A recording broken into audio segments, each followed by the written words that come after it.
The Tale of the Four Brothers, Part 1, Full Story.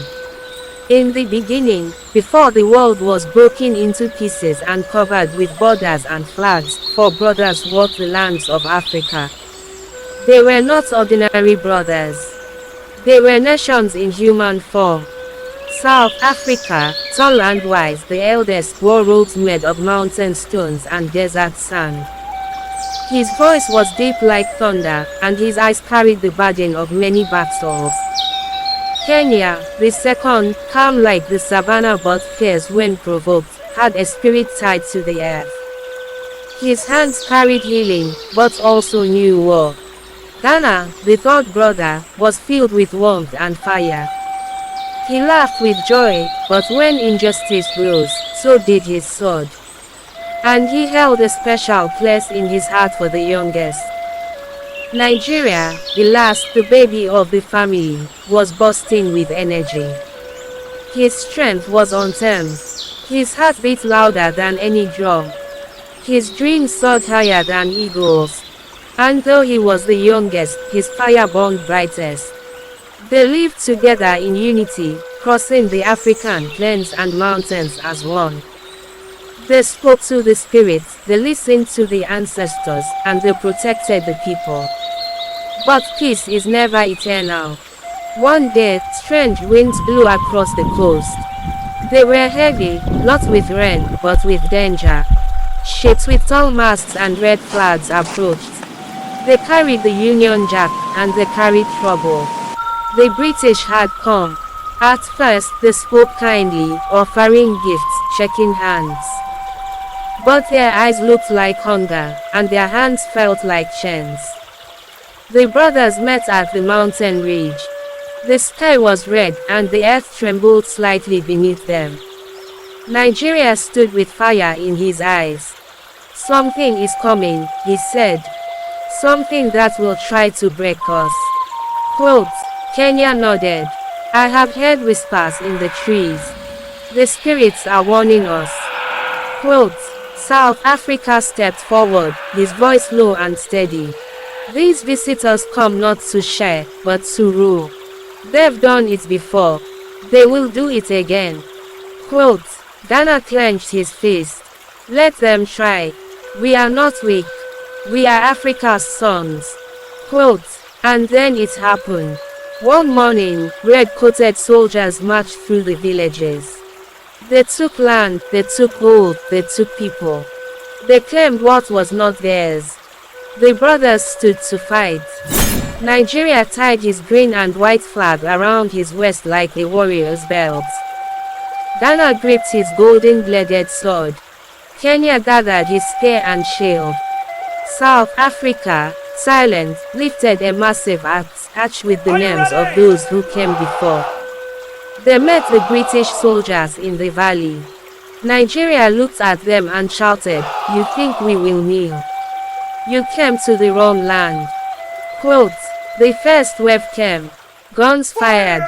Cannons roared. But the brothers stood strong. Nigeria moved like lightning, cutting down soldiers with every strike. Ghana stayed by his side, protecting him like a shadow. Kenya threw his spear, piercing 3 enemies with one throw. He moved through them like wind, untouchable, unstoppable. South Africa struck with the force of a lion, shaking the ground. Every step was war, every breath fire. But then, in the chaos, one British soldier hid behind a fallen tree. He took aim at Nigeria. He waited. He fired. A single shot, flying through the air, aimed straight at Nigeria's heart. Ghana saw it. He died. The bullet tore through his shoulder. Ghana collapsed. Nigeria turned in horror. Ghana. He dropped his sword, caught his brother. "No, no, no, not you. Not you." Ghana, gasping for air, placed his blood-covered hand on Nigeria's chest. "I told you, I'd protect you, always." Quote, the soldier came closer, ready to finish them both. But Ghana, with every last bit of strength, stood again, lifted his sword, and drove it straight into the soldier's chest. The soldier fell. Ghana, weak and swaying, looked at Nigeria one last time. You must keep fighting. You are the hope. The future. Swear it. Quote. Tears fell down Nigeria's face. I swear. Quote. And then he rose. Something changed in him. His pen turned to power. His scream echoed across the skies. With both swords in his hands, he charged. He fought like a storm unleashed. No soldier could stop him. His rage was a wildfire. His speed unmatched. He became more than a brother. He became a symbol. People began to chant his name. Nigeria, Nigeria, Nigeria. The British saw this. They had seen warriors, but never one like him. They realized something terrible. They could not kill him. They had to break him. So they made a new plan. They would take him, not to a prison, but far away. Away from his land. Away from his people. Away from his power. So one night, while the brothers rested from the battle, they came. They put a sack over his head, chained him, dragged him into the shadows. And when the sun rose, he was gone. Ghana awoke with panic. Where is he? Where is my brother? Kenya searched the trees. South Africa checked the valleys. But there was no sign of Nigeria. Only a green and white cloth left in the dirt. Ghana picked it up, pressed it to his chest. He fell to his knees and screamed. The earth heard. The skies wept. Kenya stood beside him, fists clenched. They stole our brother. But they did not steal his spirit. Quote. South Africa placed a hand on their shoulders. This is not the end. This is only the beginning. Quote.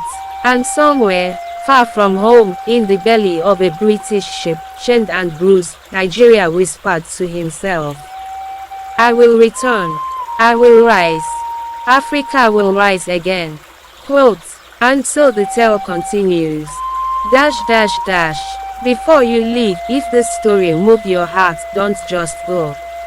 Like this video. Subscribe to the channel.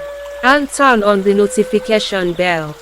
Because if you don't, you might miss part 2, and trust me, you don't want to miss what happens next. Ghana's vow will become fire. Kenya's silence will become thunder. South Africa will awaken something ancient. And Nigeria will shake the earth.